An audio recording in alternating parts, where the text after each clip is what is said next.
Jeshi la polisi mkoani Mwanza linawashikilia watu watatu kwa tuhuma za kuhusika na mauaji ya kijana mmoja Rashid Masunga aliyekuwa fundi simu jijini Mwanza. Kamanda wa polisi mkoa wa Mwanza DCP Willibrod Mtafungwa amesema watuhumiwa hao wanadaiwa kuwa askari mgambo na walihusika na tukio hilo bila kuwepo kwa operesheni yoyote rasmi ya kipolisi. Ameeleza kuwa uchunguzi unaendelea ili kubaini mazingira halisi ya tukio hilo, huku akisisitiza kuwa hatua kali za kisheria zitachukuliwa dhidi ya wote watakaobainika kuhusika. Ameeleza kuwa uchunguzi unaendelea ili kubaini mazingira halisi ya tukio hilo, huku akisisitiza kuwa kali zitachukuliwa dhidi ya wote watakaobainika kuhusika. Jeshi la polisi katika mkoa wa Mwanza tangu tarehe 20 mwezi wa 3 mwaka 2026 majira ya usiku liliwakamata na linaendelea kuwahoji watu watatu. Watu hao watatu ni askari mgambo na wamekamatwa kwa tuhuma za mauaji ya kijana mmoja ambaye anaitwa Rashid Masunga Nyandonga. Kijana huyu ana umri wa miaka 31 na kazi yake ni fundi simu na ni mkazi wa eneo la Bugando Jeshini katika wilaya ya Nyamagana. Watuhumiwa hao waliokamatwa majina yao ni kama ifuatavyo. Wa kwanza anaitwa Zongoli Richard Makongoro. Huyu umri wake ni miaka 38 na kazi yake ni askari wa mgambo ambaye anafanya kazi katika kata ya Maina na ni mkazi wa Bugarika katika wilaya ya Nyamagana. Wa pili anaitwa Genge Chacha Mwita. Yeye umri wake ni miaka 45, pia ni askari mgambo ambaye hufanya kazi katika kata ya Igogo na mkazi wa mtaa wa Kambarage katika wilaya ya Nyamagana. Watatu anaitwa Ibrahim Chacha Mwita, miaka 25, naye ni askari mgambo ambaye hufanya kazi katika kata ya Pamba na mkazi wa Bugando Mission katika wilaya ya Nyamagana.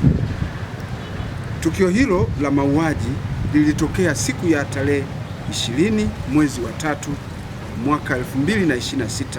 Ilikuwa ni majira ya saa 12:45 za jioni usiku, huko katika mtaa wa Mission katika eneo la Sahara kata ya Pamba katika wilaya ya Nyamagana.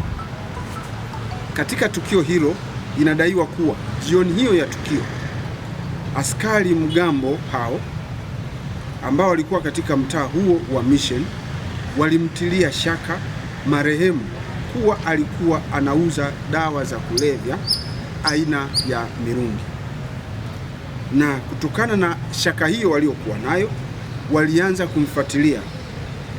Ndipo marehemu baada ya kuwaona alianza kukimbia mbio.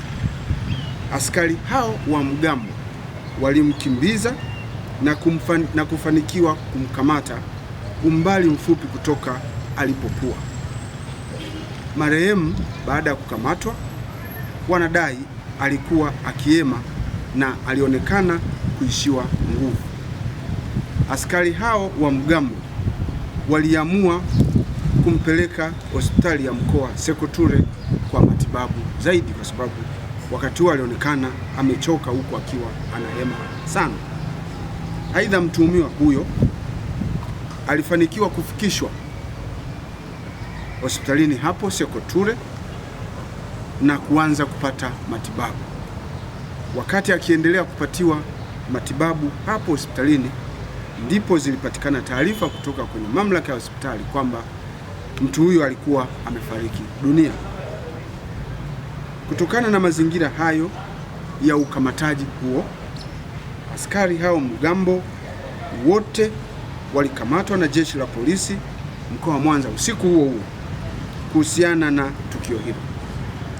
Askari hao mgambo wakati wakitekeleza ukamataji huo walikuwa peke yao, na wakati wanafanya hivyo hakukuwa na operation yoyote ya kipolisi iliyokuwa inafanyika katika eneo hilo. Walikuwa katika mizunguko yao katika eneo hilo la mtaa wa Mission. Uchunguzi wa kitaalamu, yani postmortem, umefanyika siku ya tarehe 21 mwezi wa 3 mwaka 2026, ambapo mwili wa marehemu umefanyiwa postmortem wakiwepo ndugu na jamaa zake hapo hospitalini Sekoture, na hivi sasa tunapoongea tayari mwili huo umechukuliwa na ndugu na jamaa kwa ajili ya mazishi. Watuhumiwa hao watatu ambao ni askari mgambo walishikiliwa na wanaendelea kuhojiwa mara tu baada ya kutokea kwa tukio hilo.